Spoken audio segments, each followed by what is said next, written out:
innocence and got that lap time reinstated, which is very rare to say the least. So that car could have been starting in last place. There's actually on the front row, as Matteo Braga from Pirelli there, looking at the cars to see what tyres they're on. In all honesty, are they on wets? Are they on slicks? That is a slick tyre there for Paul Petit. So that would be my choice as a driver. Yes, the track is still a bit damp, but as we saw the GT2s, their hour race we've just finished, it was really drying out quite quickly. Now let us head to the grid. Alex Legui is down there, and Alberto Nasca, YouTube sensation over here, is with Alex on the grid. Thought I'd have a quick chat to Lotus Cup 2024 winner Alberto Nasca. You having a good weekend? Amazing weekend. I mean, for the experience, not really for the result, because you know, we did a couple of races before this one. We came here, and for the first time we tried these new tires with new size, and the setup were completely off window, and it was really hard to find the quiet setup. And we had problems, we had some failures, and so the only first practice was the qualifying. So we keep changing setup after race after race. And yeah, this is just the beginning for us. This is just the beginning of the incredible journey, but Team Lotus is working incredibly amazing. We went from P34 to P16 in just 2 sessions, and that's the best goal possible for this weekend. Amazing, amazing. And also, I hear congratulations are in order. You're going to be a daddy. Yeah, September. I don't know how I'm feeling, you know. It's they told me the best feeling is when you hold it in your arms, so we will see in September.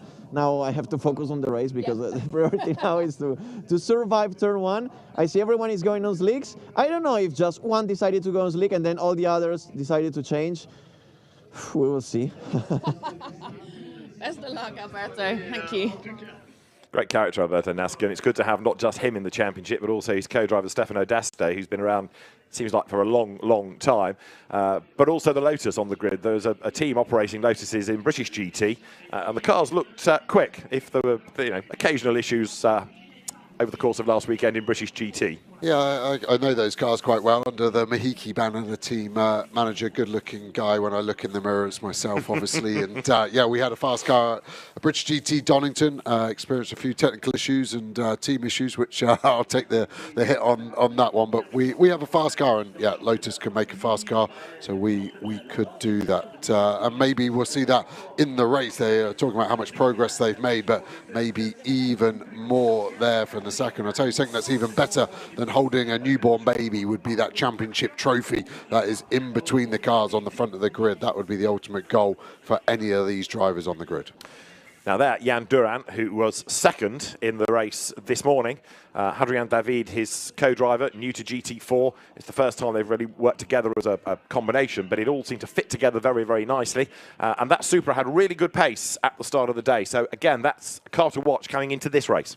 Yeah, definitely, and it didn't look very strong at the start of its race, but then suddenly it found a load of pace, and then it struggled finally to get past the Mustang as well. So we were talking a lot yesterday in the 6-hour race for GT World Challenge in the GT3 category about pickup being an issue round here, and it's basically this new tyre seems to shed the rubber more aggressively. So as you go offline, you pick that up, and it's very hard to clean it off the tyre. And in these cooler conditions, that becomes even more of an issue. So I think we are experiencing that as the 5-minute board is lofted up and the Maserati MC20 lead car gets into position. With your expert commentary, David, I'd be interested to know what colour you would use to describe that lead car. I'll have a look once it appears on screen as you look there into the Espace Bienvenue BMW of Benjamin Lessen and Riccardo van der Ende.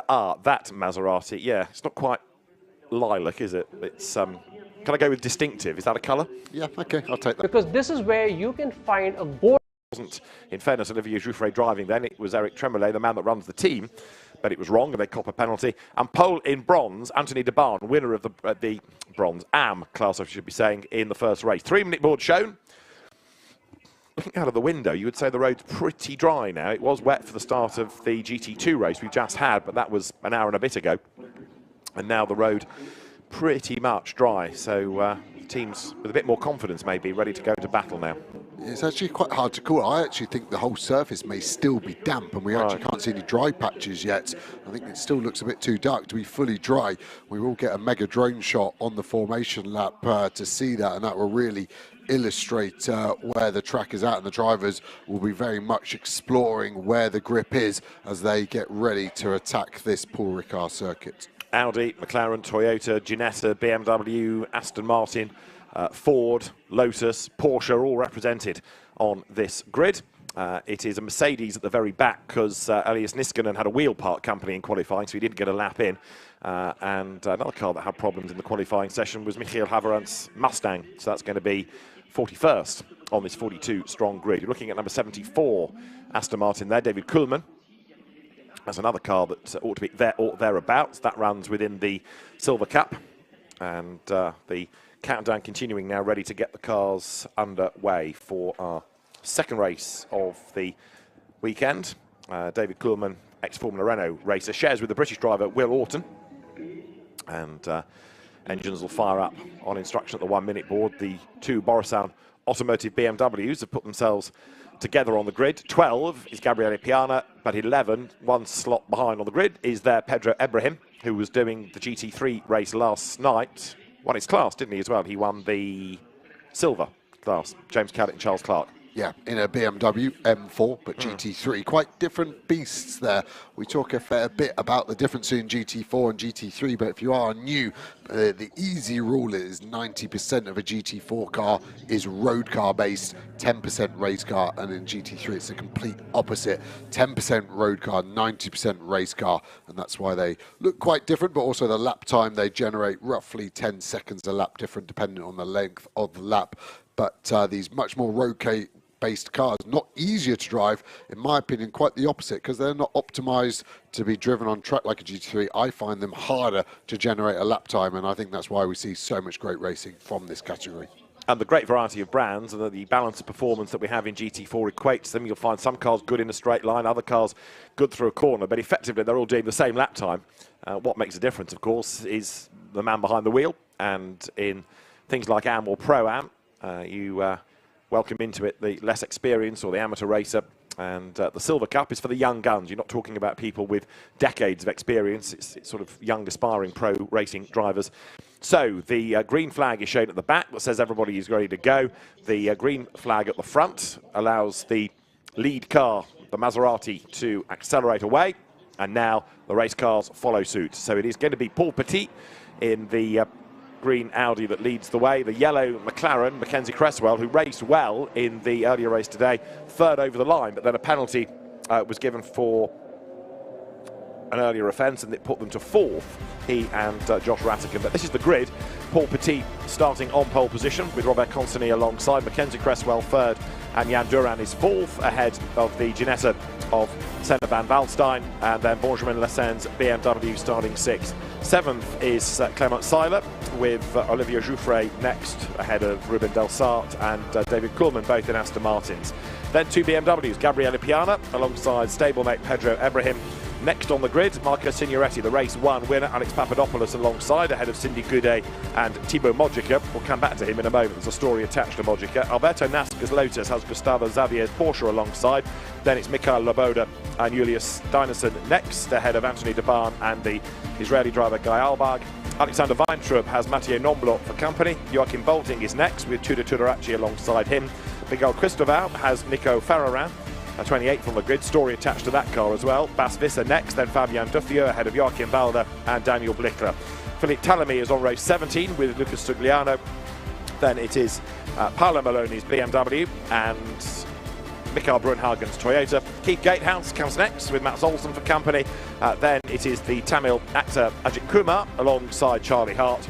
Michiel Haverantz is on the penultimate rank of the grid alongside Elias Niskanen. Now the two I was talking about having a story attached, Nico Ferrarin and Vinny Beltramelli, they are given an extra 10 seconds in the pits, given the respective pace of the drivers within Pro-Am, and the Mojica brothers, number 51 Ginetta, 5 seconds extra in the pits. This is sort of the bronze over performance, if you like, BOP that. So they were very quick, and the easiest way just to try and equate things is to give a little bit of extra time to those cars relative to the lap times of the drivers through the pit stop. So 10 seconds for number 24 Porsche, 5 seconds for number 51 Ginetta, just to try and equate things within the Pro-Am category. Yeah, going on board of that 81 McLaren. It was Aston Miller that started it earlier. Really struggled this weekend. RAFA much further down the grid than they thought they would be. We're riding on board there in 21st position, so that is right in the middle of the pack, isn't it? And that's normally where the action is at. So I think we'll get some good shots from the onboard on the 81 McLaren there. And a couple of cars being instructed to head to the pit lane. One of them is Alberto Nasca's Lotus, the other number 259, which is Bas Visser's Porsche, must come into the pits for adjustments to the tyre pressures. Now, there is a regulation tyre pressure set that is checked, and if the tyre technicians find it's wrong, they want the car sorted. Yeah, exactly. Too low, and you have to come in. But looks like we're going for another formation lap here, doesn't it? The car still out, nothing on our timing screens, but that's definitely the case. We saw the same in the previous GT2 race as well. But the clock, I think, will start any second now. As the cars come over the line. So the race now is on. This counts within the hour, this second green flag lap, and it's just because they've had no real damp running. So an extra lap just lets the drivers assess what the track surface is like. Very rare that you come to Paul Ricard and talk about rain. The interesting thing, those two cars with the two lower tyre pressures, is that by the time they've done that lap where they've been adjudged to be too low, they probably will be above the minimum 1.3 bar. So I don't know what Pirelli will do. So let's just say, for argument's sake, on the grid they're a 1.25 bar, so 0.05 too low. They would easily get 0.1, if not 0.2 of a bar on that lap. So they could quite possibly come in to be a 1.45. So then they don't need to add any air, and they just have to leave. So I think it's kind of a passive-aggressive penalty there. They are under the rules, and they're basically saying you need to come in and check that you are compliant to said regulation. And don't do it again, because this is what happens. So the two cars losing time, they're going to be able to join in, but at the back, they need to get out, of course, otherwise they're going to lose a lap.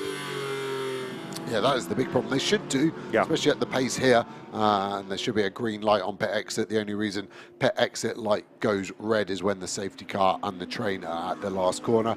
The Lotus has definitely left. That was only stationary for around 22 seconds based on its time, and actually the Porsche even less, probably 15 seconds. So yeah, those cars live to fight another day, but quite a big loss of track position for both of those. It's going to put them on the back foot, isn't it, as the field now worked its way along the Mistral Straight. You are on board with number 81, the Aston Miller Julius Dynasson McLaren. What's really nice about this championship, particularly in silver, which I know it's aimed for, you're looking at young guns. You know, they've not been racing for many seasons. They might have come out of a junior category or single-seaters for a season or two, but this is where you find the next generation of stars that we, if you like, scoop up and put in the Silver Cup in GT World Challenge. Yeah, exactly that. It's a good breeding ground for these drivers to understand GT racing without the financial pressures and the competitive pressures that GT3 offers you there. And yeah, it's a great ladder that SRO have created, and it's one myself that I've used the ladder and this rung of it in previous years in GT4. Still has a huge place in motorsport. We wrongly sometimes think GT4, because it's slower than GT3, is a worse off sibling, but in my opinion at the moment the racing is better, less aero dependency from these cars, and I just love watching how much they move around underneath the driver. And the championship has always been entertaining, always been good over the last 5, 6, 7 years, but it's sort of gone up a notch of late. The driving standards are better, the racing is very, very competitive, you don't get quite as much damage, and as the cars now come through Le Beausset, trying to pick a winner is well nigh impossible. Yep, it really is, because we sort of got caught blindsided earlier by the Mustang. Had a strongish first stint with Eric Evans, and then a good pit stop from Academy. They were under their minimum pit stop time by 0.4 of a second, but you are allowed a 1 second joker in one of the two races, so they can't afford to do that again. But I'm sure Matt Nicol-Jones, team boss at Academy, used that joker to help them propel themselves up after stint 1 into stint 2, which ultimately helped them secure the win. So the cars now make themselves into grid formation. There is Marcus Signoretti in the Mustang with Alex Papadopoulos on the outside. That Mercedes looked good in the first race, but did fade away right towards the very end.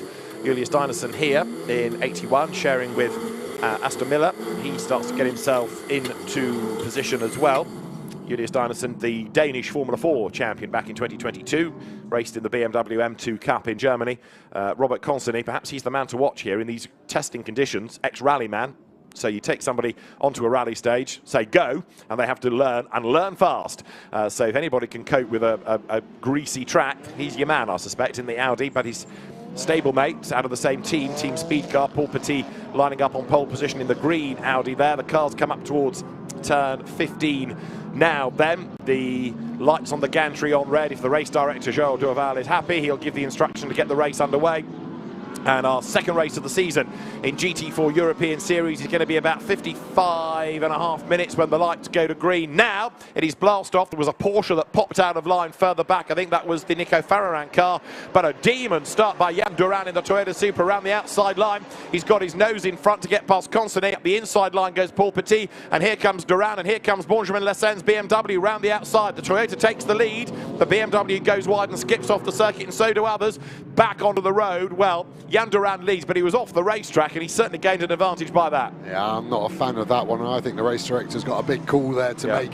Would he be in the lead if that was a solid wall on the inside? The answer there, the Audi, a huge snap of oversteer there, also has to take a shortcut, which then really makes him just, they're having to go hard left to get around the bollard. That is the rule, so they've stuck to it. Look how wet it is offline. They're on slick tyres. That is treacherous down there at turn number 5, Camp Corner. They've all survived so far, but tiptoeing around. I think we're going to see a penalty incoming for Duran in that Toyota, which is leading the race currently. Yeah, the start is under investigation and turn 1 is under investigation, so there's a lot to look at. It might not be an instant reply, so to speak, as to who might be penalised, who might be looked at. Nico Fararant made a good start, as I say, and he did an absolute best of anybody in Sector 1, as the leaders then now come up towards the chicane. Robert Consonny then ahead, he's jumped clear of the Supra, which has dropped back. Now, is that Jan Duran self-censoring, having thought, yeah, I did gain an advantage, let me drop back into the pack, I'll give back those places. So Robert Consonny leads the way.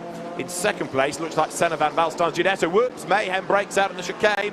One of the Porsches gets caught up in all of that.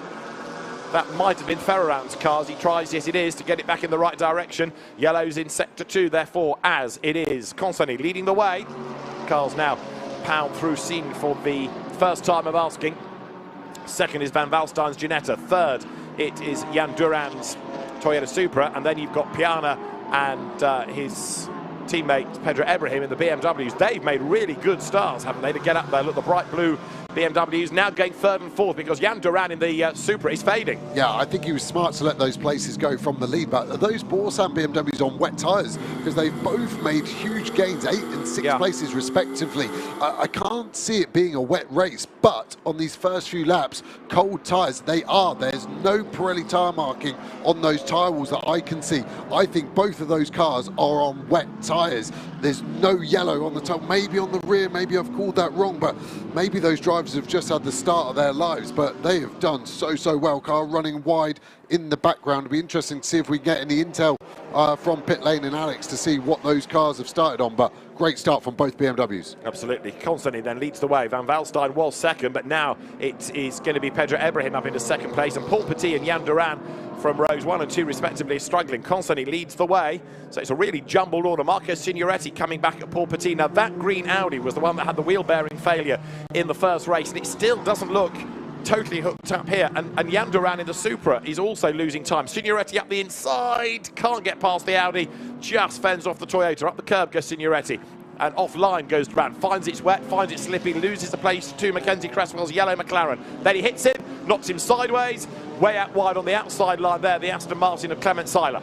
Supra's lurching left to right, isn't it? Duran looks like he's having a sneezing fit behind the wheel there, snatching left to right as these BMWs attack. Audi, BMW, Ginetta, BMW. It's a great fight. 3 different manufacturers running in the front order. Who's going to blink first? Big break. They're having to turn in early. We see the BMW go to the outside. Is he going to get the lead? That would be an amazing move. Just so much more grip than anyone else out there. If they are all on slicks, then they have done a good job of getting some heat into these tyres because they look in a completely different league to everyone else right now. Yeah, it's like night and day, isn't it? So the BMWs then are now first and fourth. So Pedro Ibrahim was ahead of Gabriele Piana at the start of the lap. Piana, one of the more experienced GT4 drivers then, and as the cars now work their way yet again up towards the end of the lap, I'm putting my money on Piana being the trailblazer here. Senna van Valstein having a look to get past Robert Consony as they come into view once again. So there the lead BMW slots through, and it is in fact Pedro Ibrahim who is at the front at the moment. Gabriele Piana, number 12 BMW, fourth in the queue, trying to find his way past Van Valstein's Ginetta. So Pedro Ibrahim here going really, really well. Yeah, looking fast as well, nice and aggressive. Obviously had the experience of the car last night, GT3 wise. Still trying to spot what these tyres are. The new wet from Pirelli is much more of an intermediate, but I think they are slick tyres when you just caught the end of it. And I think these guys have just done a mega job setup wise and getting the tyres up to temperature quicker than everyone else. The Audi fight back though into turn one. Yeah. So that was constantly to the inside. Can't do it. Senna van Valstein's Ginetta right there in the queue as well in third place. And now Gabriele Piana says, I'm just as good, if not better than Ibrahim. I won this championship 2 years ago, remember? I'm trying to get past Van Valstein, but he can't do it. Van Valstein's Ginetta proving to be a wide car, and Ibrahim now is building a small gap as now Piana sends it up the inside, still can't do it. Yellow in sector 3. Yeah, it was close to contact there. Piana did well. He was going softly, then he went hard into 3. And luckily for him, that Ginetta just opened up the steering wheel and gave him a tiny bit of space, so they didn't have too big a contact. Huge slide there from the Ginetta, picking up the throttle, still damp round that part of the circuit. A dry line slowly appearing in places, but look at Signoretti in that Mustang coming, and actually Paul Petit is staying with. There is a yellow flag for the Lotus. That looks like it's got an issue coming around turn number 4 there, and hopefully can get going because that is in a dangerous place. Don't know what the problem would have been, and we have a car in the barrier, looks like on the exit of the last corner. Albrecht there in the Porsche. If that car doesn't get going, are we going to see a full course yellow? Daniel Bleckler's Porsche, in fact, wrong graphic. So Daniel Bleckler is up against the wall. So that car trying to rejoin. It's not got across the line yet. Pedro Ibrahim getting away. Now Gabriele Piana not getting through the traffic as well. So through they go. The slick shod BMWs first and fourth. We understand they are on slicks, not wet tyres. And now the race is starting to plateau a little bit. Piana is now starting to struggle to get himself up the order. He can't make the progress through that Ibrahim did. So there you've got Van Valstein coming up through the left-hander. That brings them up now through Bendor. So Ibrahim in the lead, getting away. Now I think you were right, Joe, in suggesting that they just got the heat into them earlier, because now that the race has stabilised, there's no way that Piana is making the same progress that they were over the first, lap and a half or so. Now things have kind of stabilised. Ibrahim is the man in charge, but look, Piana fourth, he's been stuck there behind Senna van Valstein for over a lap. Yeah, exactly that, and it's starting to go away from them. Are we slowing for a full course yellow? It looks like we are, 80 kilometres an hour. Everyone getting it stopped well so far. Sometimes you do get that concertina effect, and yeah, our first thought once we saw those cars going through a left-hander, we could see their right tyres. You couldn't see it, but the left side definitely has that marking on of the slick tyres. Are they gone too aggressive? Are they going to start to go away? That Lotus didn't get going again, is getting pushed to the inside of turn number 7, and we are going to have to recover that Porsche at the last corner too. Will this go to a full course yellow? This is going to be right on the cusp, isn't it, of it being in between a short full course yellow where we go back to green, bit of damage on that Ginetta on the front corner, or is it a long full course yellow where we go to safety car to allow the drivers to get the temperature back in those tyres? So this to try and get the Porsche out of harm's way, and the recovery vehicle is on its way. I can see it just going up the pit straight, so it's going to be a few seconds before that gets there. And the drivers in the meantime continue to circulate at this delta pace. Pedro Ibrahim then is the race leader, and there Gabriele Piana's BMW right on the back of Senna van Valstein. They are third and fourth, so Ibrahim leads Robert Consany, then it's Van Valstein in that Ginetta that was 11th in the first race from Gabriele Piana, the champion 2 years ago, not with this team, but in the same type of car. Marco Signoretti, the race 1 winner, is 5th. 6th is Paul Petit, but that pole-sitting Audi still seems to be struggling as it did in the first race. Yeah, it struggled more at the start and seemed to come back to life a little bit on the last couple of laps before this four-course yellow was called. But yeah, strange, the real Jekyll and Hyde weekend for them yesterday. Very, very strong. Looks like the BMW 80Ks is a bit more. And it's just trying to push the Ginetta up speed-wise. And it looks aggressive and uncalled for potentially. But if this goes back to green, the distance they're losing to the front two will be eating away at Piana's chances of trying to get on equal terms with them. Let's go for a replay of the start. Watch this Supra go in too hot, cut the corner, and that's why it inherited the lead, in my opinion. And he's now in 8th place, so he gave some of the places back, but there's clearly something not quite right in getting the tyres up to temperature. That was Jan Duran going off the road, way off the road, so also as Benjamin Lassen, and then it was a case of people sort of applying penalties to themselves. Marcus Signoretti was way wide, but he also had a good run through the first few corners because it got all busy here, didn't it? Because Consonny had a big wobble and had to take to the escape road, and so did another of the BMWs, which I think was probably Piana's car, which is why Ibrahim got ahead of him. Then it all got crowded down at the bottom of the circuit, and yeah, pot luck as to where you rejoin. Benjamin Lassen got it wrong there. That's why he fell back in the pack. He's down in 11th place. So bit of pot luck as to where you were on the racetrack there, and of course, as you said at the time, taking that escape road and the bypass to rejoin got you onto all the wet parts offline. Yeah, and there's still a lot of wet parts, aren't there? Fastest lap of the race, 5 seconds off qualifying. Of course, the race is never going to be as quick as qualifying, but that gap should be more like 1.5 to 2 seconds at this moment in time. So the track definitely 2 to 3 seconds slower, and we are going to go to safety car. The Maserati MC20 ready to pick the leaders up, and that will give us a few laps to get some more temperature in the cars. Piana can stop pushing that Ginetta because that gap now will be null and void. So Pedro Ibrahim was 0.6 of a second up the road, but everything's going to close up now. Daniel Blickler's Porsche was the one up against the wall. Alberto Nasca's Lotus did get going again, did it not? But we're anticipating the safety car then on track. And when we go safety car, the pace will quicken, of course. That's why we have the safety car. That goes at what are loosely termed motorway speed. You're on board with Joshua Dynison, and he, in the McLaren number 81, circulates 17th. That's the race 1 winning car. Marco Signoretti at the wheel. Well, that was quite a long way back on the grid, but 5th. He benefited hugely from the dramas on the first 3 or 4 corners, didn't he, with people going off the road. See the marshals with the yellow flags trying to guide the cars very, very wide, off the road, in fact, so that they are away from any debris and away from the recovery operation. That's the Mojica family's Ginetta, the Mojica brothers, and there you see the marshals forcing the cars wide off the racetrack so that there's ample room for the teams to work to get that Porsche out of harm's way. Yeah, smart work means they can work safer and faster. The car's already on the flatbed. That will then lift back onto that truck, and that will get out of the way.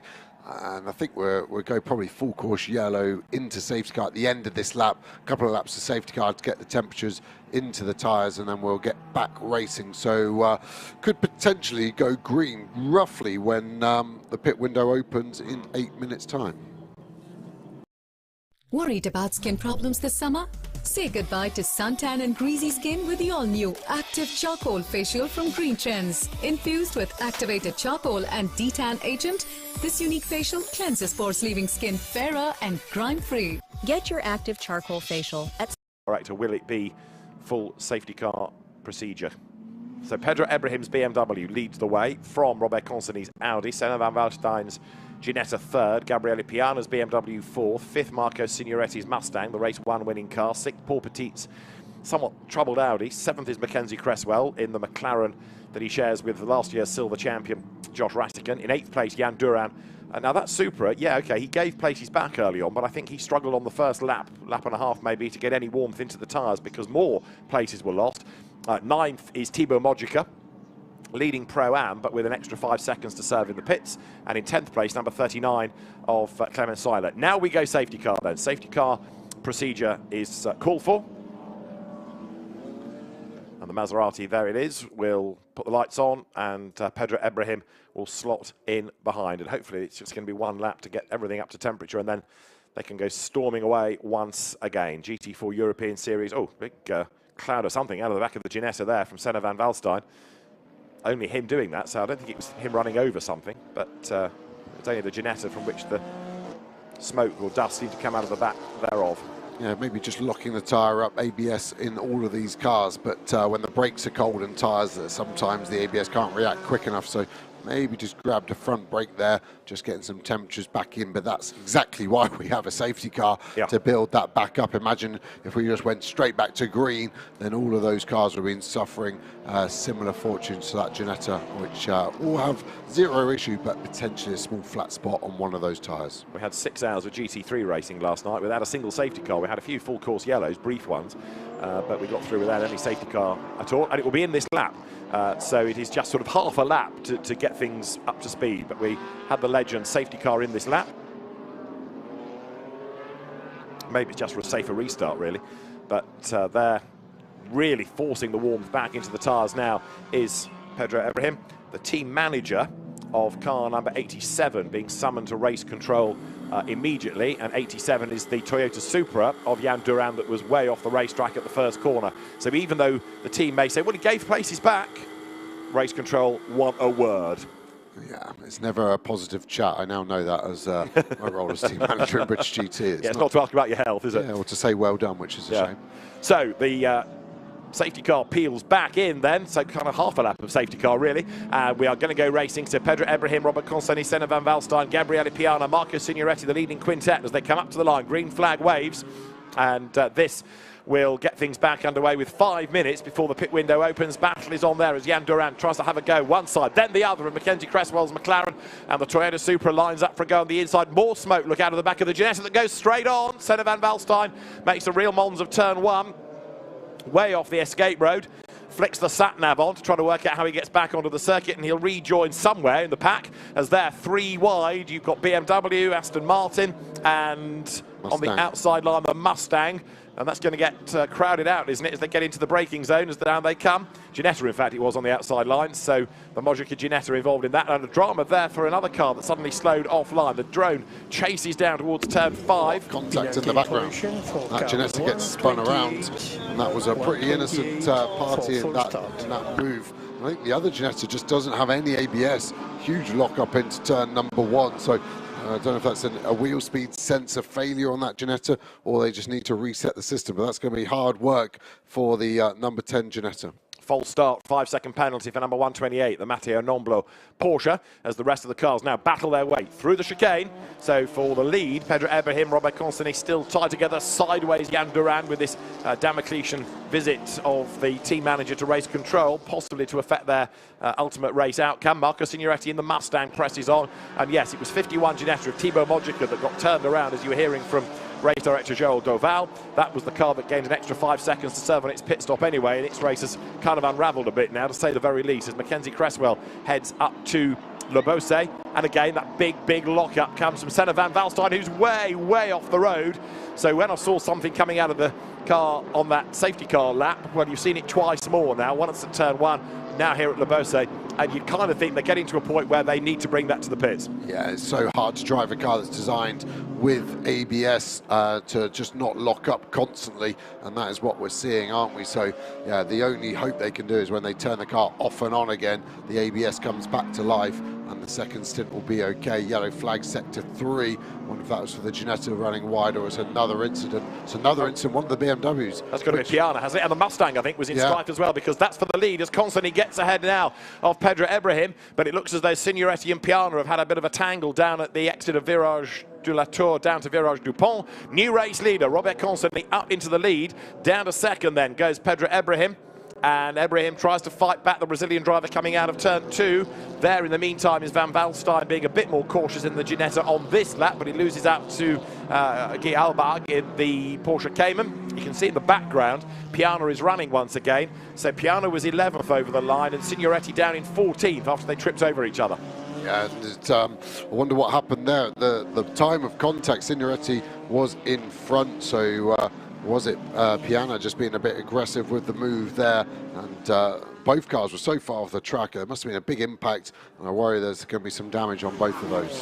Fastest lap of the race to Robert Constantini, and he's now in the lead as he tries to break away from Pedro Ibrahim's BMW. We're about 1 minute and 3/4 off the pit window. There's confirmation of Constantini's hot lap Into the chicane he comes, bouncing up the curb. Robert Constany and Benjamin Lariche have been together as a combination for quite a long time now. They know the car, and there was the synchronised spinning.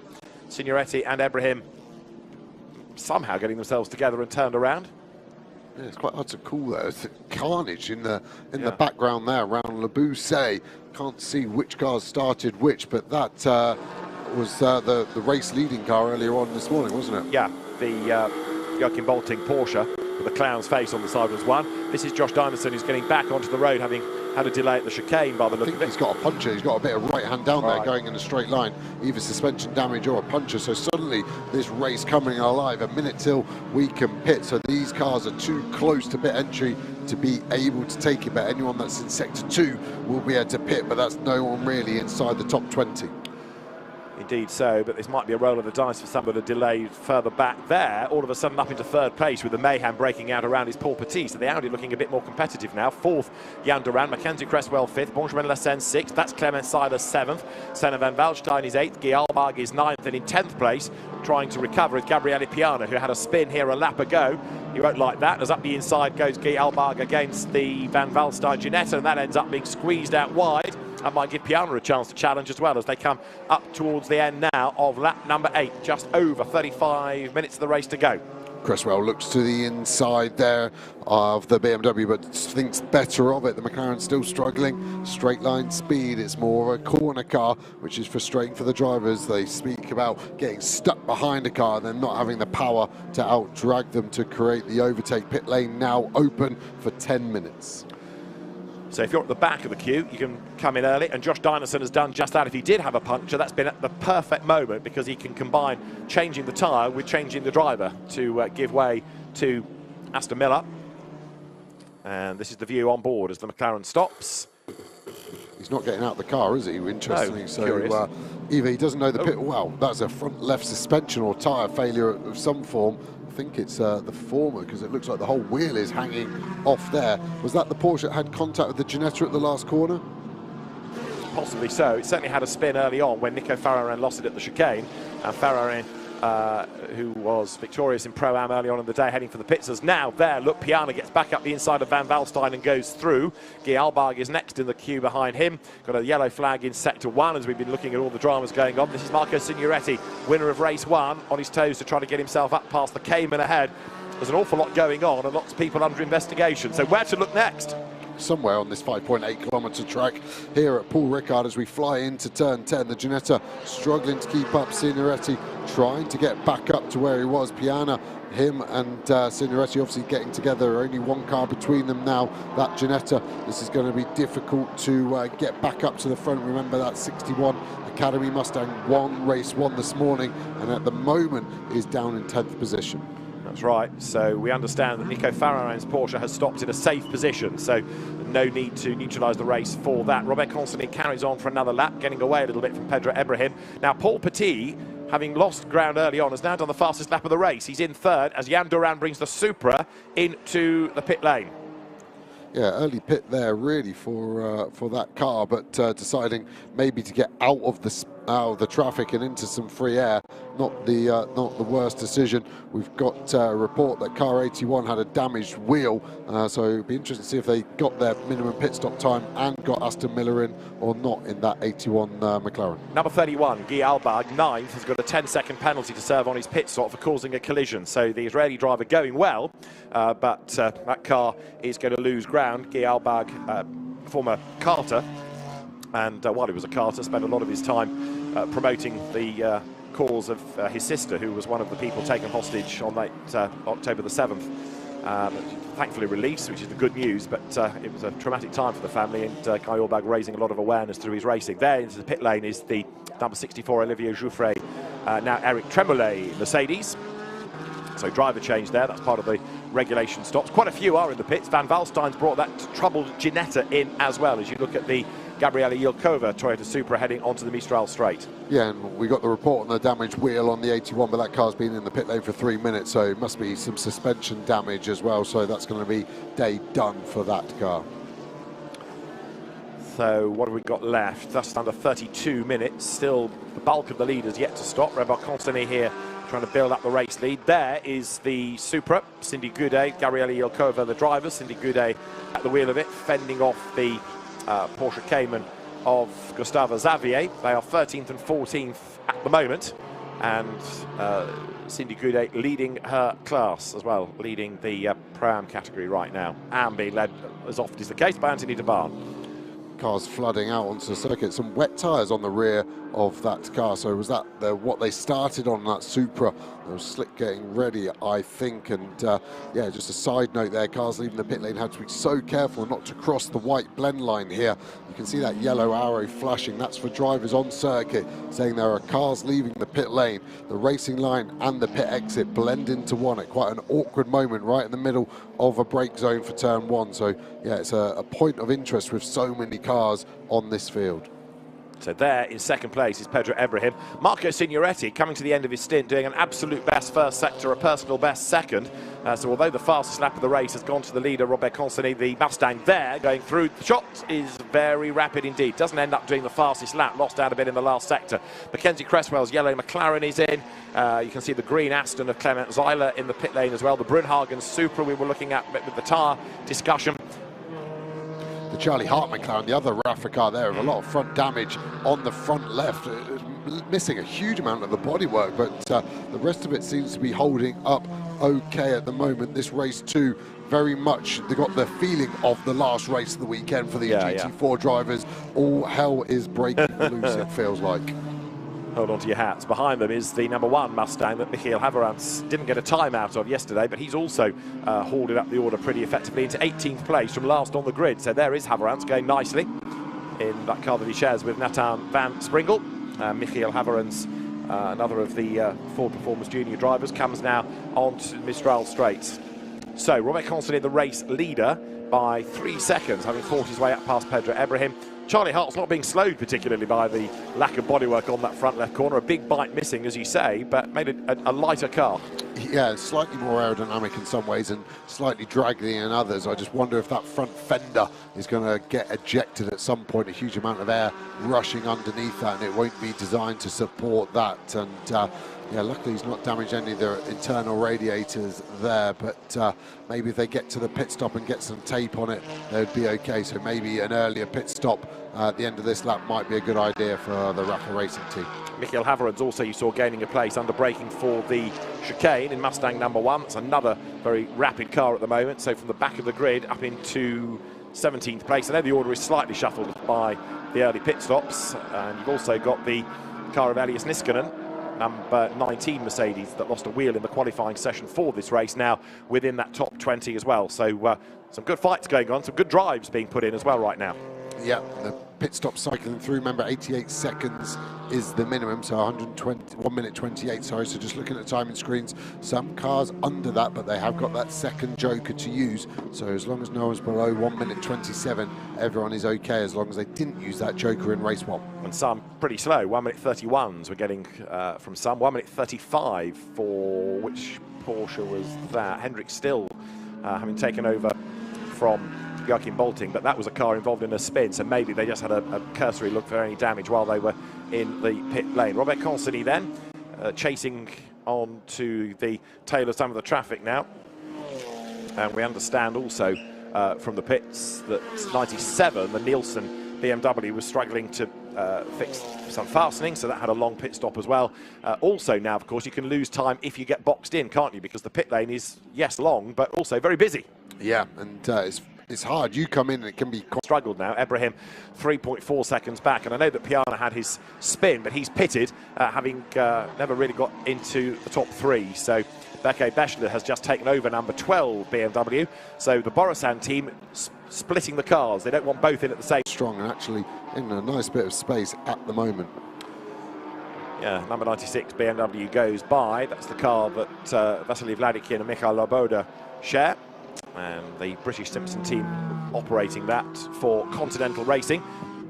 Through the traffic, it goes past the slower of the speed car Audis.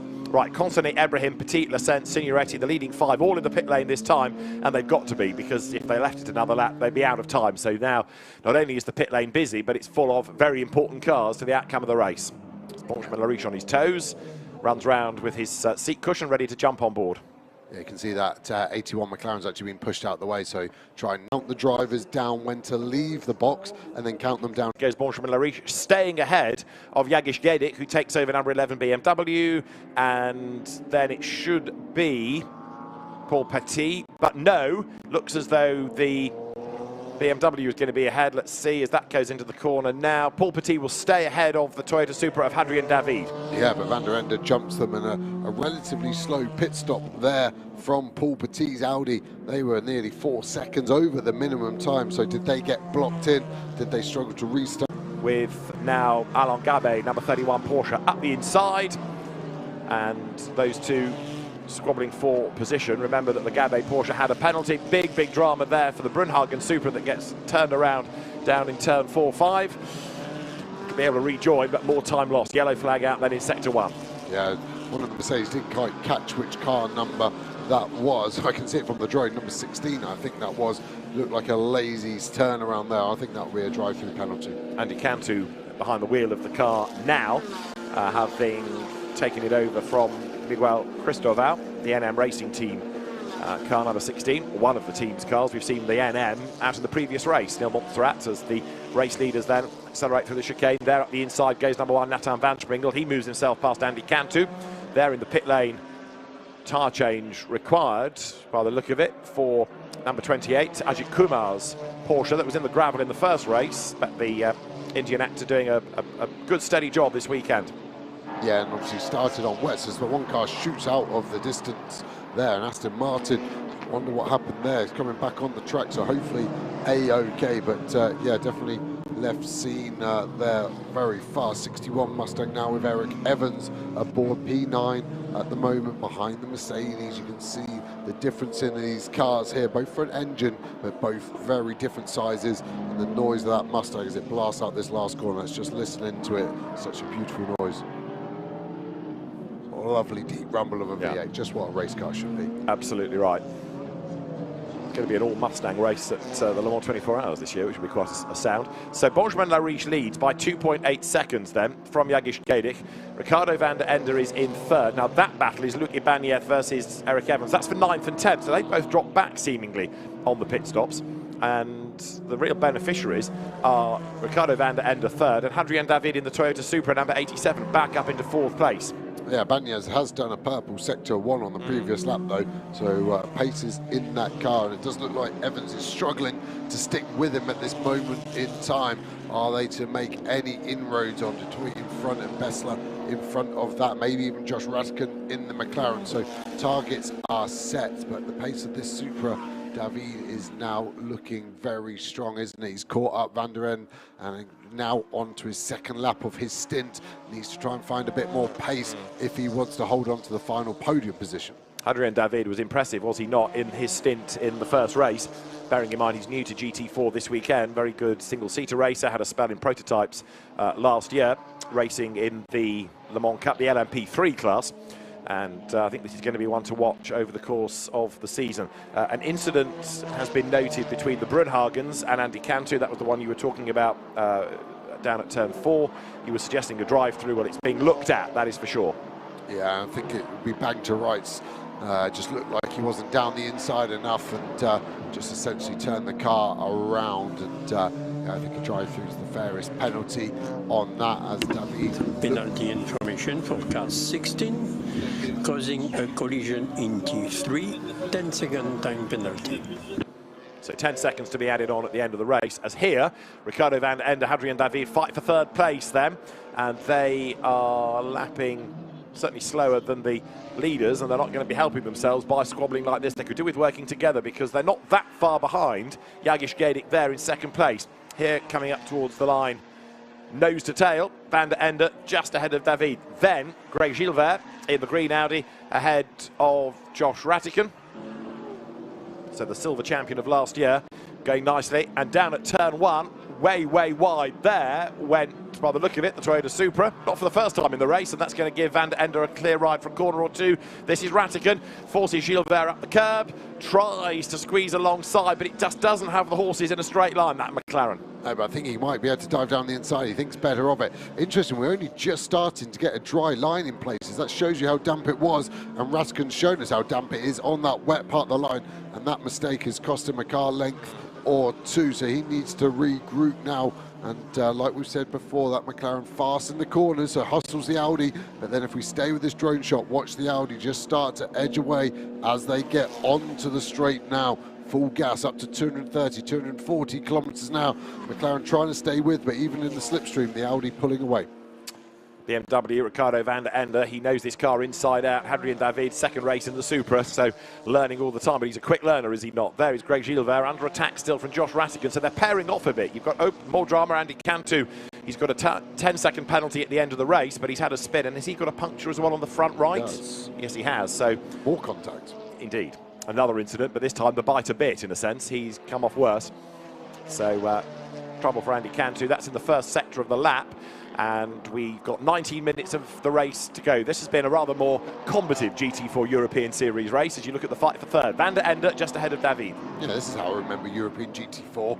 Action-packed, don't know where to look. Hard, fair at times racing, and beyond the limit in other instances as well. Ratican definitely the faster driver out of these two, but you've got to keep an eye out soon because the two cars behind catching quickly, aren't they? This is going to become a 4 or 5 car battle maybe within 2 or 3 laps if Gilbert can keep holding up Ratican.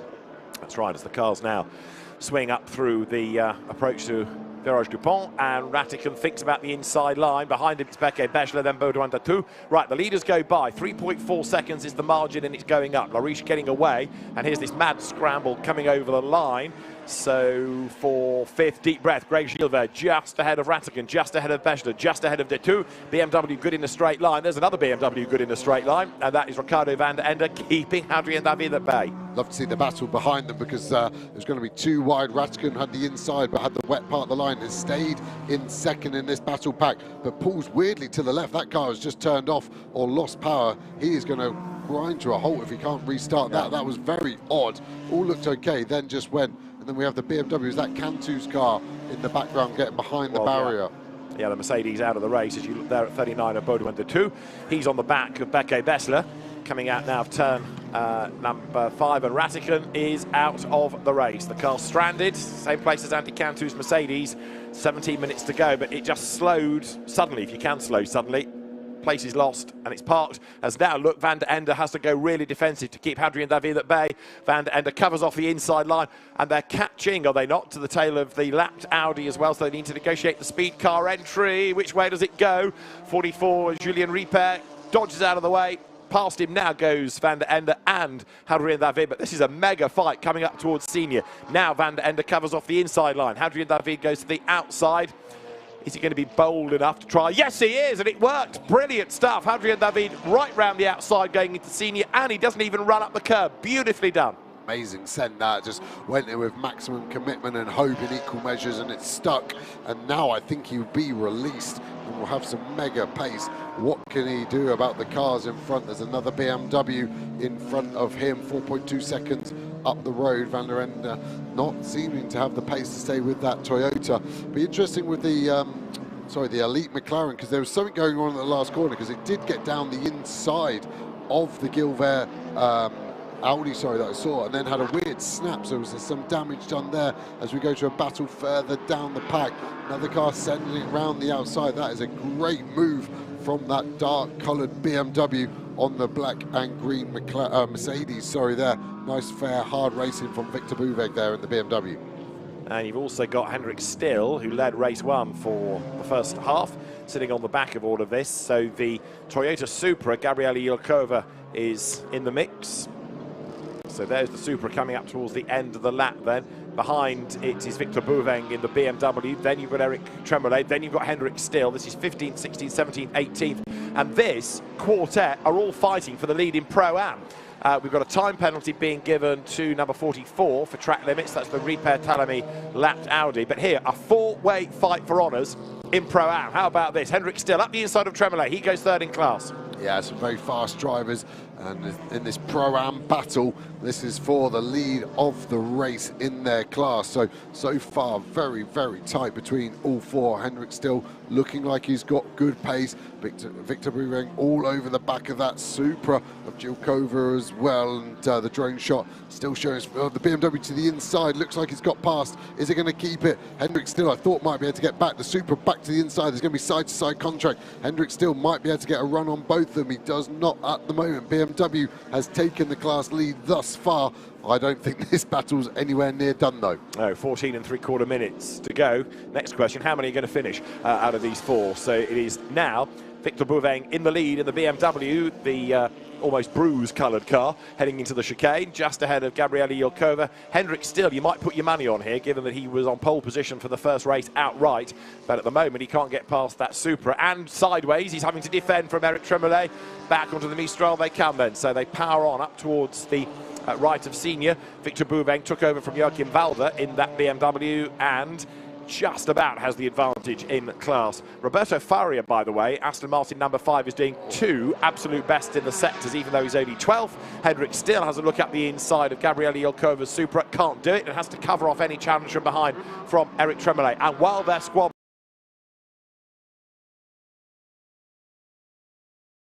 the BMW's gone.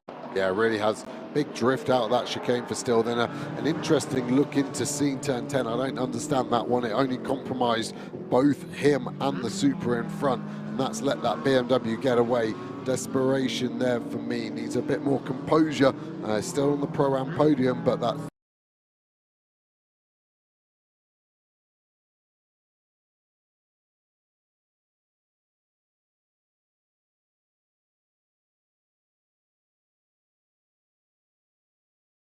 lead car BMW is getting away fast. Is indeed. Yelkova then ahead of Still, ahead of Tremollet. Behind them is Vasily Vladikin. So in fact you could get 5 of the Pro-Am cars altogether. The next time penalty is coming for 812. That's the Callum Davis Charlie Hart McLaren for track limits. So 13 minutes to go. And this one has been non-stop, hasn't it? Although Benjamin Lariche leads the way. You could argue they were fortunate to get that lap time back after the innocence was protested. Had they been at the back of the group, would have been a very different story indeed. Yeah, exactly. And the Rattigan car DNFing, that would have been interesting where that could have got. Josh Rattigan, defending champion, has scored points in every European GT4 race since 2003. So that ends a very good run of scoring of points in a very competitive championship. Disappointment then for not just Josh, but also Eddie Ives' Elite Motorsport team, just running the one car this year. They've taken the other silver champion, Tom Leben, into GT3 in the International GT Open, running a Ferrari, so a lot of new going on there as well. Meanwhile, this Pro-Am battle continues. Gabriele Yelkova in the Toyota, you've got to say, doing a good job hanging on a second against Hendrik Still. Yellow flag sector 1, she's squeezing Still all the way to the inside. I think Still's got the inside move now. Where do they break? Watch the cars dip. Still then gets back inside. Toyota looking to the inside once more. Still goes in deep. It's not going to get the best run out of this corner. Can the Toyota then get the run? The Mercedes followed by the BMW, followed by the Aston Martin. All now ready to pounce, aren't they? This battle pack forming quickly. Mustang as well lurking in the background. It's all starting to spice up. There's that Audi again. That could be helping. Yellow flag still in sector 1 as well. Turn 5 we're seeing. Car running wide there. The Mercedes onto the curb. BMW to the inside. Aston's going to go to the inside of that BMW. They're all hogging the inside, trying to block one another, but that is compromising. Going too wide. Aston could try and get a run on those 2 cars in front, then into this tightening corner, difficult to overtake. You've now got the leading 6 in Pro-Am all together in the queue. So when it was 4, it's now been joined by Vasily Vladikin and Stanislav Savronov. There's the leading car in Pro-Am, trying to get away, but Hendrik still going after him. Another time penalty is looming. It goes to number 120 this time, as there the Pro-Am battle arrives at the last corner. Eric Tremollet up the inside, getting a bit squirrely under braking, up towards the line. Savronov has jumped ahead of Vladikin. Aston Martin goes ahead of BMW there. What have we got left? Just under 11 minutes. It doesn't look like Hendrik Steele's got the pace to catch the BMW in front at the moment, does he? He's pulling away slightly from that Toyota, but not by much. Aston Martin still on the inside of that BMW, trying to cement that place. That battle going on for the last 4 or 5 corners. Back to green flag for these guys, attacking into sector 1. The yellow flag was out in 2 corners time, the previous lap, but now clear, so they can carry on fighting nice and hard. So as the leaders work currently, lap number 19, it's looking a bit more frenetic in Pro-Am than it is in Silver, perversely, where Benjamin-Lariche is clear now by 4 seconds. Another yellow sector. No real surprise, given how fierce this fight is. Contact there. Is that giving the Mercedes a rear right puncher potential? It was a big old hit. He's definitely slow through that left-hander. And then look at the Mustang's power coming onto the straight. Going to sweep past, but yeah, the front corner of that Aston Martin just starting to rough up the back of that Mercedes. So that was Safronov against Tremollet. Tremollet still going 3 wide. Mustang squeezed out wide by the BMW. They all run in deep to varying degrees. And then Tremollet is going to be able to get the cut back here. The BMW doing well to stay on track, and Safronov then decides he's got to open up the steering and get going on the throttle. As the Pro-Am lead, BMW then, Victor Bouvin goes through 3.2 seconds clear, fractionally quicker in sector 1, and Henrik still nearly 0.6 quicker in sector 2. So he is having a good push now, trying to bring down that gap. As you look here at number 7, which is Stanislav Safronov, 96 is Vasily Vladikin. They're both now up past Eric Tremollet. So these two squabbling amongst themselves, yes, but also picking off the class opposition. Yeah, no love lost here. There's lots of little taps going on between these cars. A little bit wide from the Aston Martin, the BMW not able to do anything, and actually Aston gets a good drive. There's the elite McLaren limping its way back, so yeah, obviously decided he didn't want to be part there, but that looks ominously close, doesn't it, through that last corner. Expect the elite car to dive for pit lane, which it does. So there is Hadrien David, 3rd, but now right on the back of Jagish Gedik. So game on for 2nd place. Lariche pulling away up front, but 2nd and 3rd are together. Information, car 27, 10-second time penalty for causing a collision in turn 5 with car 55. Well, that is a car that's now 12 laps down of number 27, Fabien Dufieux. Right, 2nd place is about to change, isn't it? Hadrien David at the inside, and the BMW is in danger of getting boxed in by that back-marking Porsche. David has done it before the corner and has to squeeze through the traffic. He gets up past Ajith Kumar, so change for 2nd place. The Toyota Supra goes by, and the pace that Hadrien David has got, he's got to make up sort of 4.5, give or take, seconds in 8 minutes against Benjamin-Lariche. Well, there is Lariche, and Hadrien David is a man inspired. He is absolutely charging. Yes, it's not a no, is it, that he's going to catch him? There is one back marker in the way, but pace is good. This battle still raging on. BMW in front of the Aston Martin, in front of that Mercedes of Tremollet, fanning out. The Mustang also wants to join the party. Pretty equal top speeds across these 4 cars. The Mustang probably having the advantage, but also having a triple slipstream will help. Tremollet goes in deep. They stay in the same order for now. The Mustang trying to make it round the outside, but Tremollet opens it up and off he goes. Great battle here. Still is catching, isn't he? Moving a little bit, but I don't think at the rate at the moment there's going to be a change for this Pro-Am lead. No, Tremollet now is fending off the Silver Cup Mustang of Nathan Van Springel, although he's not. Van Springel's got past him. Replay there of the Vladikin-Safronov incident, as out wide goes Vladikin, but he gains ground by being off the road, so that may well get looked at, as there is the BMW coming out of Le Beausset with 7 minutes of the race to go. Yeah, and that Aston Martin losing its wing mirror as well in that contact. So, yeah, Safronov rubbing up. So he's now lost his right mirror. You can see it flapping around. And that won't be a cheap part, to say the least. He might be out there later on the exit of turn 7 trying to find it. Luke Ibanez in the number 15 Mercedes from the NM Racing team has gained a place as well. He's up into 6th place, as Victor Bouvin to Henrik still. The gap is down 2.9 seconds, but I don't think it's going to come down enough in time. Number 11, Jagish Gedik, is now on his final warning for track limits. Why do we single him out? Because he's 3rd. It's significant for the overall order, especially given that the clock is ticking on down.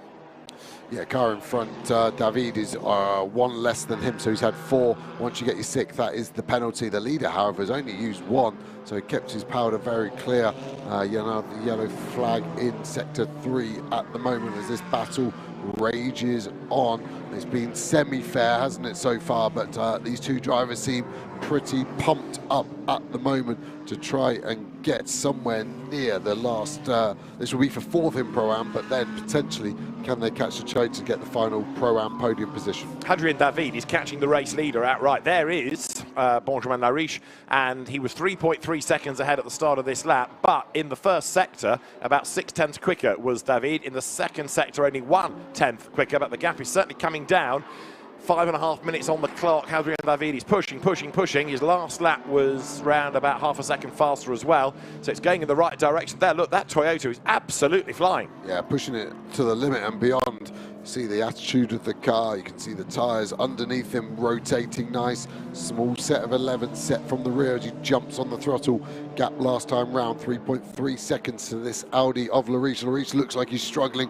Car squirming in a negative connotation. It's when it's underneath you positively, you like rotation, but when it's just sliding around when you don't want it, that's the negative. What's the gap going to be at the line this time by BMW? Ofgedish also pushing hard, but he can't afford to run wide on any of these corners now. Final warning on his track limits. Race leaders go by then. Benjamin Lariche 2.1 seconds clear, so the gap down again, only by, well, no, over a second, 1.2 seconds last time. So Hadrien David is having a mega push. Victor Bouveng is still leading in Pro-Am. This will be his first GT4 Europe win. He's been victorious in Scandinavia, but not in the European Series. So Victor Bouveng, number 98 in the BMW, is ahead of Hendrik still. Well, it was 2.1 seconds last time. They're heading up to the timing line as you look at the rest of the field go through, and the margin, well, they've yet to get to the line, in fact, as you look at the Aston Martins squabbling their way by. 51 has just been given a track limit penalty. That's the Mojica family's Ginetta, and Bouveng to still. The gap is now a little bit reduced, but there's a car in between them as well. There is Victor Bouveng. He's got the Ginetta, has he not, of Ethan Gialdini between him and Hendrik still. So the margin in terms of time has come down, but the fact there's a car between them gives him a lot of protection. Look how much closer the Porsche is, though. Yeah, and that Ginetta is not for class position, but it is overall, so it will not get out of the way of the Porsche of Hendrik still there. So that's exactly how. And look at the damage on that 812 McLaren. It's got worse and worse, like I predicted, the air flowing in and ripping parts away. And yes, these are based on road cars, but that's still going to be 20,000 euros or so worth of damage. And fair play for the car making it to the end, though. Julien Leandre here, who's taken over from Anthony de Barn, on target to win in Am from number 88, which is the Igor Sorokin Mercedes, and then Stefan Nilsson, it is currently in third in the Am class in number 97 BMW. We have got 3 minutes to go, so there's going to be possibly time for 2 more laps even at the end of this, depending on where Benjamin Lariche is. He's in the last sector, isn't he? Yeah, and the gap's come down a bit, not as much, so maybe Lariche is responding now.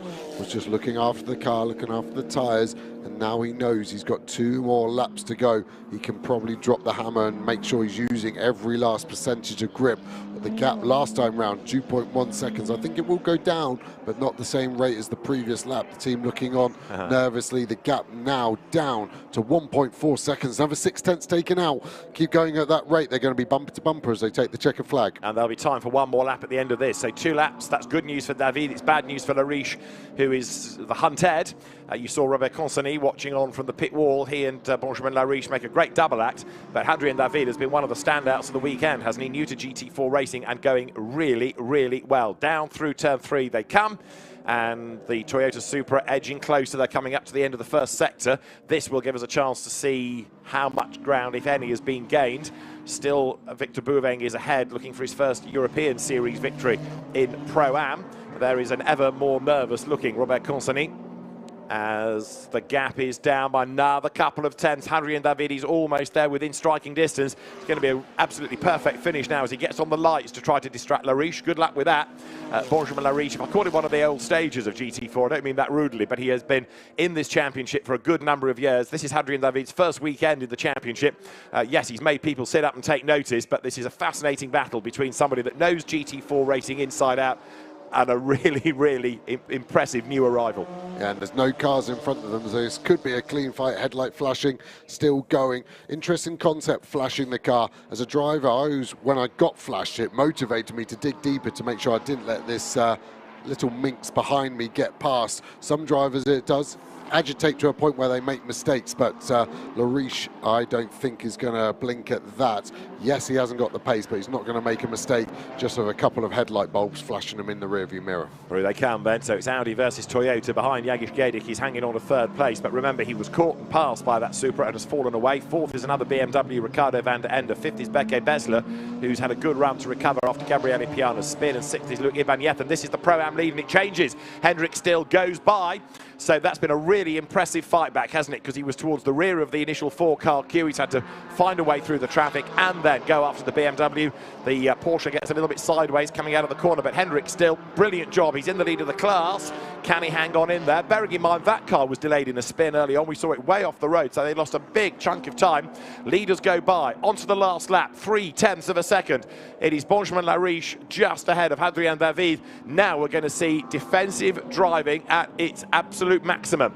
Yellow flag in this sector. That helps the Audi a little bit because it prevents the Toyota being able to find a way through. Yeah, they're both sweeping over to the right. Is that just defence, or is that where they can see the car causing the yellow? Consani there on the pit wall, begging Lariche to be able to hold on for one more lap. We're into turn 5, another overtaking spot covered off by Lariche, but look how slow he is there. Overlap, there was a yellow flag, so that's for that car parked up on the inside, halfway around the lap. Can he keep holding on? Now, this is the part of the circuit perhaps that plays into the strength of the Supra with all that grunt. Lariche goes wide up the curb. Is that going to compromise the exit onto the Mistral? Let's see. This is Hadrian David's best chance. Either side of the chicane. We've seen him go around the outside of people at senior, so he's not afraid to go toe-to-toe with anybody. He's not close enough into the chicane to make a lunge here. And Benjamin Lariche comes in very late on the brakes. Hadrian David, too late maybe. The car slides up the curb. He's still on the tail of the Audi, but that was a mega late braking effort. This, nothing left on the table by Hadrian David, but all of that zealotry, as you see a BMW in strife in the background, Jagish Gedic from third place, all of that zealotry means that he's compromised the run back onto the Mistral straight, and an opportunity to challenge at senior went away. Yeah, I think that was more like a Supra of too fast, too furious in European GT4. Great car control. I think Lariche ran wide to use a track limit up previously, and it was a wise move. I think Van der Ende is up to third. Is that a problem for that car? Now let's go back to this lead battle. David all over the outside. They're going to go side by side here. Be looking for the cutback, trying to get to the inside, which he does. Great move, slight side-to-side contact. Still going to be sideways all the way out this corner. They touch again. And the Audi just comes out ahead, so to the inside line, hopefully will dive Hadrian David. No, because Lariche covers it off. Outside line there. It's going to be one last roll of the dice. One more corner to go. They're side by side into the braking zone. Hadrian David on the outside gets the undercut. Does he coming off the corner? It's going to be a sprint to the line then as they accelerate, almost overlapping up towards the timing line. It's going to be a virtual dead heat between the two. I reckon the Audi is just ahead. And as they come across the timing line, the result is a win for Benjamin Lariche by 76 thousandths of a second. Brilliant stuff. What a race. And then where's Van der Ende gone? He was third. He's dropping down the order quickly. Yeah. And then the other two BMWs from Borsan Motorsport got there. That was a finish and a half. Hendrick still leading Pro-Am, still got Victor Boving right on the back. Huge slide into a spin from Kumar. Does well to get out of the way of these two. Does that help Boving? There's going to be another drag race to the line for the Pro-Am win. Hendrick still versus Victor Boving. Overlap as they come to the line. The BMW looks like it might just be ahead. We wait for the timekeepers to adjudicate. Porsche takes it by 2 thousandths of a second. Hendrick still wins Pro-Am by 2 thousandths of a second. That is nuts, isn't it? European GT4 drag racing there, wasn't it? I was convinced the BMW had the speed, then suddenly the torque of the Porsche pushed it through. That's got to be one of the closest finishes ever in a GT4 European race. Wow. Great racing from all, and that race had it from start to finish, but that's one of the best last laps I can remember. Right, that was Silver and Pro-Am. The AMs have got to go some, haven't they, to beat a 2 thousandth of a second margin.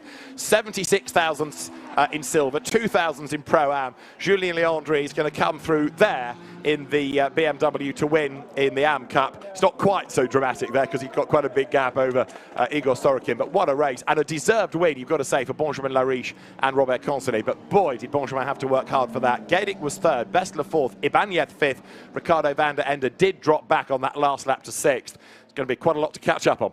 yeah, you said Lariche was old, didn't you? But that age gives experience. Old stager, I said. Oh, sorry, I just paraphrased there. But his experience came forward there, didn't it? And that is what won him the race. He didn't have the fastest car underneath him for the last few laps. David was pushing hard, did everything he possibly could, but the defensive driving for those last 2 laps, absolutely perfect from car number 3. So let's try and have a look first up at the outright situation in silver, side by side to the line. There's the checkered flag. That is what 76 thousandths of a second looks like. And even though the Toyota Supra has a long nose, it wasn't quite long enough. You could imagine Hadrian David sort of leaning forward in the car, somehow trying to urge it on. And Benjamin Lariche, well, what a drive, what a great way of defending. That car may not have had the pace of the Toyota. Clearly it didn't, because it was being reeled in. Another lap would have been a different story, but he did just enough. And I think I've said before over the weekend, you only have to win by 1,000th as long as you win. Maybe that was a bit too close, even for Benjamin Lariche. He and Robert Consonny win from Hadrian David and Jan Duran. Jagish Gedik, Pedro Ibrahim third from Beke Beschler and Gabriele Piana. Luc Ibanez fifth with Alex Papadopoulos, and sixth Ricardo van der Ende and Benjamin Lecen.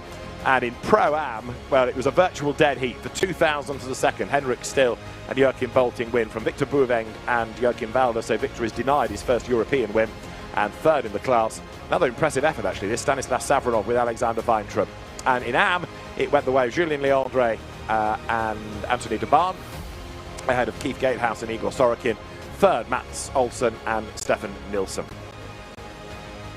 Wow. What a way to round out the weekend at Paul Ricard. Some brilliant racing, and that was the sort of GT4 of old. So much going on. Yes, we had a few more incidents in that race, but so much to talk about, and a brilliant lead battle. And I tell you, although the Toyota Supra always goes well here, because it was a car that had a win 12 months ago, Hadrian David has marked himself out as a real man to watch this season. Yeah, he's got so much confidence in that car already, so that's only going to grow as he gets more laps and more experience. So I'm looking forward to watching him for the rest of the season. And if you've enjoyed watching this, then I can only say check out the GT World Challenge website for the calendar, and then if you can, come to the track and watch it live, because that's the only thing that is better, is experiencing it trackside and watching all of these cars hustle on, the sounds, the smells, and all the experience that goes with it. Very enthusiastic Boristan Automotive team cheer home Jagish Gedik and Pedro Ibrahim. That was the car that led early on. Those cars were dynamite on the damp track right at the very start, getting the tyres switched on really well. And Hadrian David will be really, really peeved, waiting to have missed out by such a narrow margin, virtually level as they came up to the line. But the winning cars required in the top 3 in the 3 classes being brought to the Parc Fermé area at the foot of the podium. The drivers then will make their way to the podium itself. And a great start to the GT4 European Series season. There are the winners. Benjamin Lariche at the wheel, Robert Consonny already out of the car. He's had a very difficult half an hour or so watching all of this, but Team Speedcar is absolutely delighted, as you can see. That is a very important win for them after a lot of bad luck last year. And a tough weekend. Bravo, Benjamin Lariche. What a way to defend, and what a finish. He and Robert Consonny embraced. Just absolutely delighted with that. Easy to forget as well, they didn't register a lap in qualifying when we were watching it live yesterday, and then luckily they did get one of their track limit laps put back in and rescinded, so they were able to start on the front row. So that has been a roller coaster just over 24 hours for that team and car. So Robert Consonny, former rally driver, walks through the Parc Fermé area. Benjamin Lariche, who's been racing for a long, long time, but he and Robert Consonny make a really good partnership. They've raced together, not just in the European Championship, but in the French series as well. And that relationship being put to very, very good effect this weekend. They came close, of course, to winning in silver last year, but ultimately it went the way of Josh Rattick and Tom Leben, despite the fact they won both races in Jeddah, but they were still outsiders at that point, couldn't really repel the Elite Motorsport Challenge there. Reflecting on it all, Hadrian David, oh so close, but he should not be in any way disappointed or ashamed of that. That was a mega effort. He almost like zoned out, didn't he? Yeah. He was like, yeah, I can't believe I didn't win that. Must have told himself with 2 laps to go, I've got this, and pumped himself up to a point where an amazing second place feels like a huge defeat by the looks of his body language. For 76 thousandths, you know, when you come across the line and you could think maybe, did I just get it? I think I did, I think I did. And then the team say, you missed out by such a tiny margin. Well, they might look miserable, but the happiest smiles are going to be Benjamin Lariche and Robert Constany. They're with Alex Legui in Parc Fermé. My word, what an incredible race that was. Thanks to these two gents who win the silver class, the second closest race of the day. Where to start? Talk me through what was going through your head, Benjamin, on that last lap. Yeah, it was very tricky, very difficult, because we decided before the race to put the wet setup with the slicks.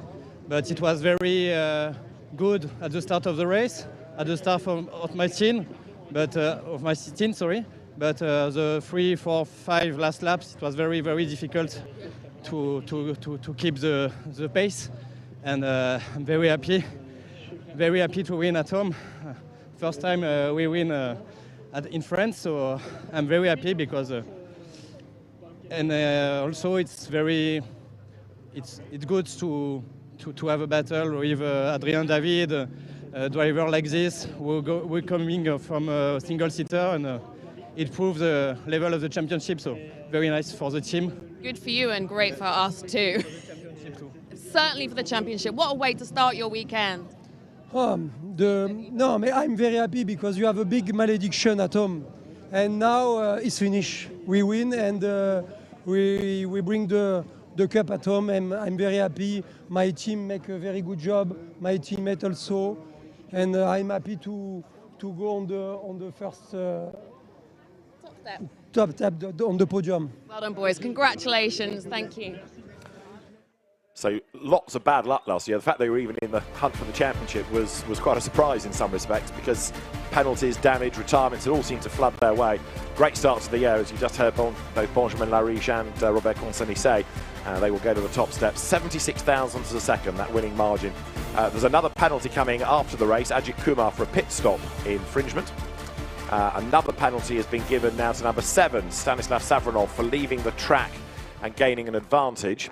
But there are happy race winners then atop the Team Speed Car Audi.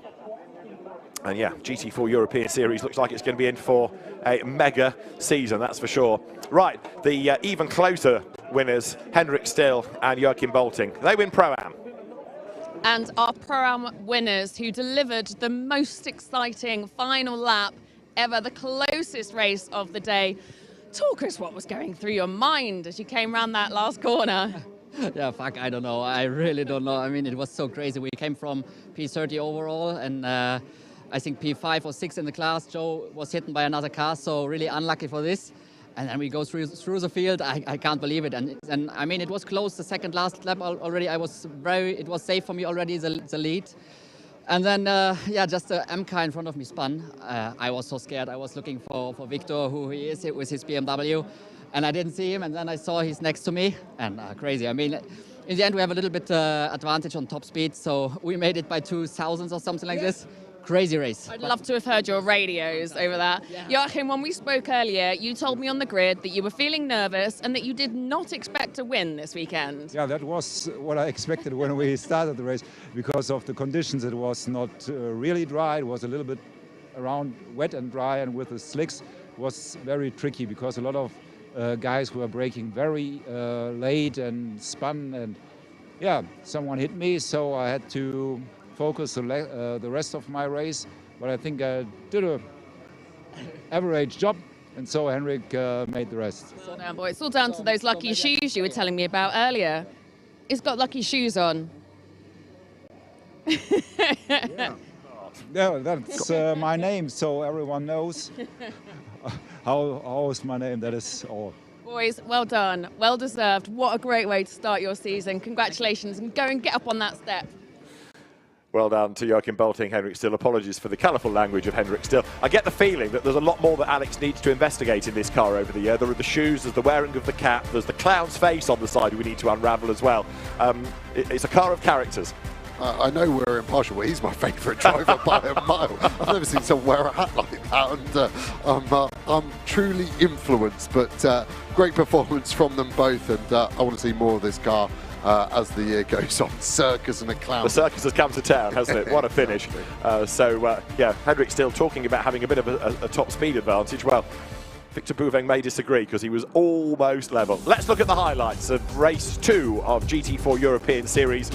This could take a while. A lot went on, and it all began with Jan Durand taking the lead in the Toyota Supra, but running out of road at the first corner, chased through by Benjamin Lassen, and that meant that briefly into the lead of the race went Paul Petit in number 8 Audi, but he got shuffled back in the pack as the cars ran down towards turn 4. 1 or 2 more ran off the road, and eventually things calmed down just a little, although we did have the Mojica family, Ginetta, being turned around, cars scattering in avoidance, and then a spin also for Marco Signoretti when he tangled with Gabriele Piana.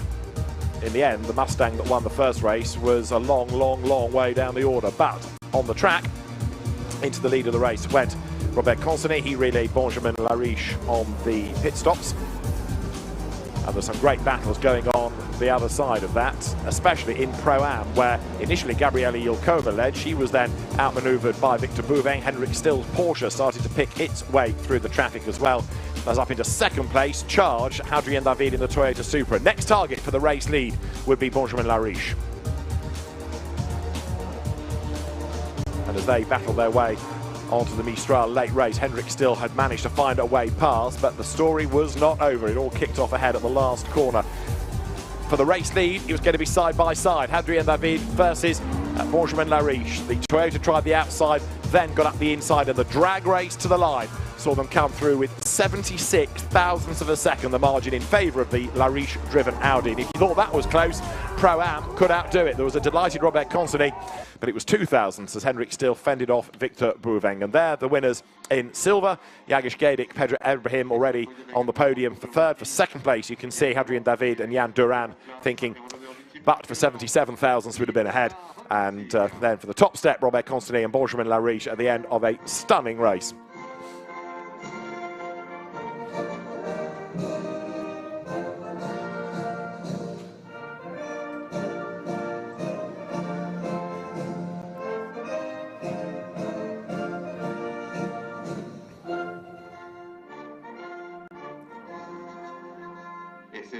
So a very popular result.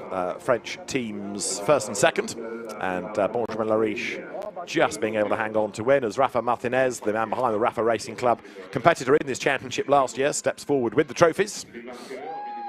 Hands to third place, Pedro Ibrahim. Another podium. He was a GT3 class winner last night and a podium finisher today in GT4, along with Jagish Gaidik. The trophies for second go to Jan Durand and Hadrien David, who can barely force a smile, I'm afraid to say. So disappointed he is. For Team Speed Car, the winning team's trophy, and they're the winning driver's trophy to Robert Consigny and to Benjamin Lariche, who are absolutely delighted and probably not just a little relieved as well.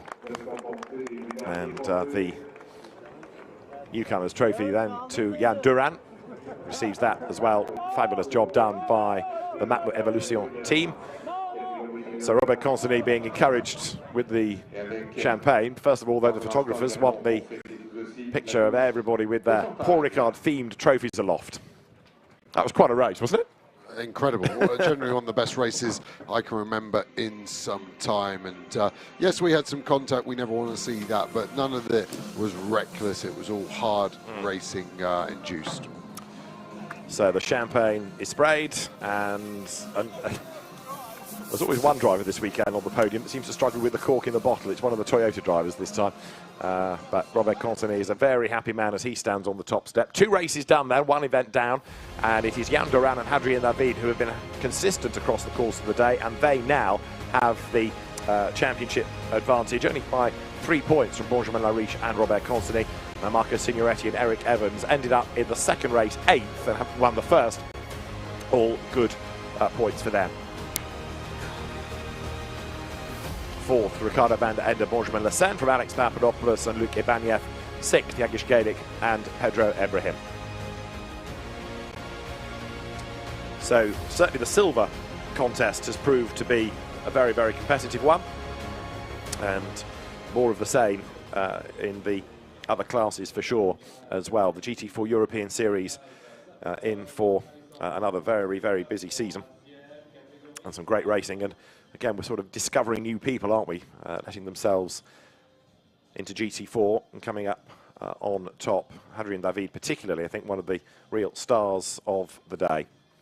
So the next podium is going to be for the Pro-Am drivers, as forward come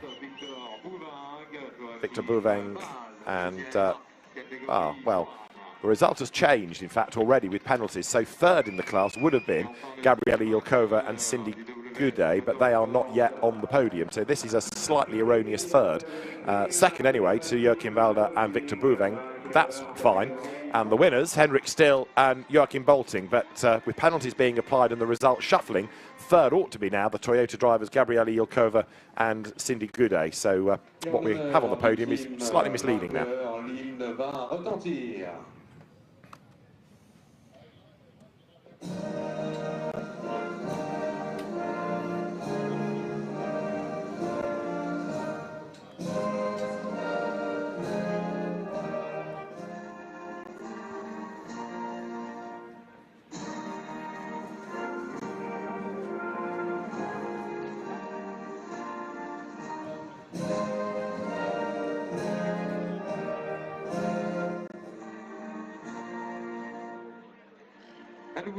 So Henrik Still and Joachim Walder the winners. Second place to Victor Bouveng and Joachim Walder. And third, because of a 5-second penalty to Savronov and Weintraub, now goes to Gabriela Yilkova and Cindy Goudet. So I have a feeling that last year here, a class win was taken away from Savronov and Weintraub as well. So there's something about Paul Ricard and podiums that aren't really their friends. Anyway, enjoy your moment with the trophies, chaps, because you might need to be giving those back soon. Second place is easy enough, as I say, Victor Bouveng and Joachim Walder, and Rafa Martinez again steps forward to give now Joachim Bolting and Henrik Still the trophies. Great character Joachim Bolting is proving to be. He's had a really good day, hasn't he? Amazing. Good things happen to good people. Yeah, let's go with that one. And let's believe in karma. Let's hope he gets the bottle that gets the stuck cork that will make this weekend perfect. So far, so good for that. Yeah, he's got a good bottle. A good class win. Joachim Bolting has only been racing for 8 seasons, but a very quick and enthusiastic Am, and celebrating on the podium in time-honoured style. And there you get a perfect example of his now famous race boots, his colourful shoes that he was explaining about to Alex Legui. We need to investigate more of this circus sponsorship on the car as well. This was how close it was in the Pro-Am competition. That is 2,000th of a second. That's nothing at all. It just looked like the BMW was ahead for so much of that drag race until the final 50 yards where it counts. So as far as the championship is concerned, it's going to be a really fascinating season, I think, in Pro-Am. And under what's been rather overcast skies at Paul Ricard today. Now finally the track goes quiet already. The circuit staff are out sweeping bits of the rubber and debris away. And of course that race had a safety car period early on. The final podium is going to be for the AMs, and the drivers there being brought forward very shortly. So some great racing we've enjoyed out of GT4 European Series, and set for a really competitive year. That is absolutely for certain. So there, stepping forward, are BMW Schubert Motorsport drivers Stefan Nielsen and Mats Olsson. Second place in Am will be to Igor Sorokin and Keith Gatehouse, the Mercedes drivers for NM Racing Team. And then it will be another class victory for Julien Leandre and Anthony Daban, who will step forward very shortly. The Mercedes drivers, first of all, Igor Sorokin, Keith Gatehouse, clamber to the podium. Handshakes all round, and then Anthony Daban, Julien Leandre will make their way to the top step. And honours to the Chazal Technology course team, something of experts of winning in the AM class in GT4.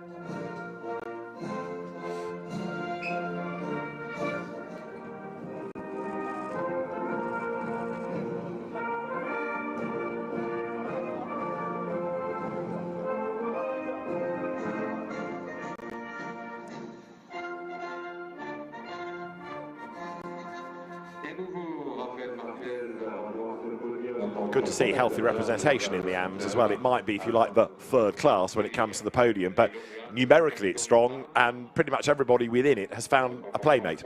Yeah, it's a really important part of all GT racing is the bronze-rated driver, and yeah, they're the cornerstone of it, and it's good that they've got a complete cast just for bronze-graded drivers, shares the budget between them, so it makes it more affordable and accessible to more drivers. Robert Consonny doing the fastest lap of the race outright, incidentally, as you see Rafa Martinez presenting the winners' trophies, and happy drivers pretty much all round. Trophies in the air, and really good day for Julien Leandri and Anthony Debarn. As I say, the results still being tweaked with penalties being applied. Anthony Debarn and Julien Leandri try and go after their team, I think, rather than get saturated by everybody else on the podium. Igor Sorokin and Keith Gatehouse struggling with their bottles of champagne. But some good racing we've enjoyed all day long. This is how we look in AM in the championship. Jean-Mathieu Leandri and Anthony Debarn, 2 wins. Then they are ahead of Igor Sorokin and Keith Gatehouse. Philippe Talamy and Julien Ricard are third in the standings at the end of our opening race of the championship. Right, the GT4 European Series in for a cracking season. We'll see you next time. Goodbye from Ricard.